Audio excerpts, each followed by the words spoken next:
Hi, and thanks for logging on to the Daily DVAR Halacha. And here's a brand new Halacha for you, and it's for Sunday, 13th of May, 28th day of IYAR. And a reminder that it's going to be Rosh Chodesh on Tuesday. Please remember that, Rosh Chodesh on Tuesday.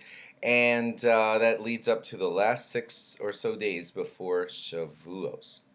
Okay, but more Shavuot stuff for you to note now. You may all be familiar with it. You were taught this as young children, that when God wanted to give the Torah to the Jewish people, He kind of wanted to be fair and wanted to give an opportunity to other nations to have a chance at the Torah too. So He approached, let's say, the nation of Yishmael and say, "Would you like to accept the Torah?" And they asked, "Well, give us some samplings of what's in it."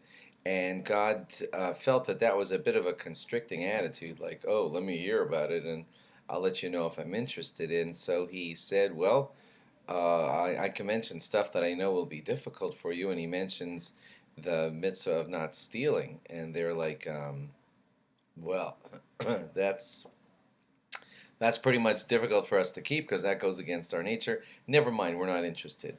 And then He went on to a nation like, let's say, Esav, and said, "Are you interested in the Torah?" And they said, "Well, what's written in the Torah?" And He said, "Oh, that attitude? Okay, well, if you want to be like that, then you're not allowed to kill." And the nation was put off by that because it was part of how they operated. And so they said, "No, never mind, we're not interested." And then He came to the Jewish people, and they said the famous words, "Na'aseh v'nishma." We will do and we will hear. In that order. When you say "I will do" and "I will hear," that kind of implies you'll do it even before you hear what it is. Like, it's like an absolute willingness to just serve God. And He said, "I like that. That's my people." And He gave them the Torah. Okay, but you may also be familiar with a different medrash that says that before the Jews accepted the Torah, He, now this is going to sound amazing, it's miraculous, but it says that God lifted the mountain of Sinai, over their head and said, "Accept the Torah, or this will be your burial place." Now that's astounding. They accepted the Torah, and so it didn't become their burial place, but you probably see the question coming.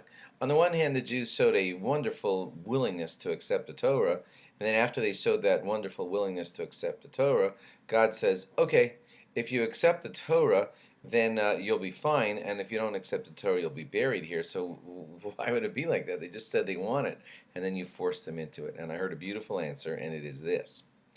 You see, God said, "Thank you very much for being willing." And I love that volunteerism spirit, and that's wonderful. But I want you to know that I don't only want you to keep my Torah as volunteers. Volunteers can wax and wane in their, adherence to what it is that they volunteered for. And at certain points, they could say, I'm not in the mood today. So God says, "Listen, thank you for volunteering for the Torah, but now I need you to know that it's not only your volunteerism, it's also your lifeblood. You, the Jewish people, survive on the back of this Torah. If you were to stop keeping the Torah, you would stop surviving. This is your lifeblood. It's your oxygen. It's what you breathe."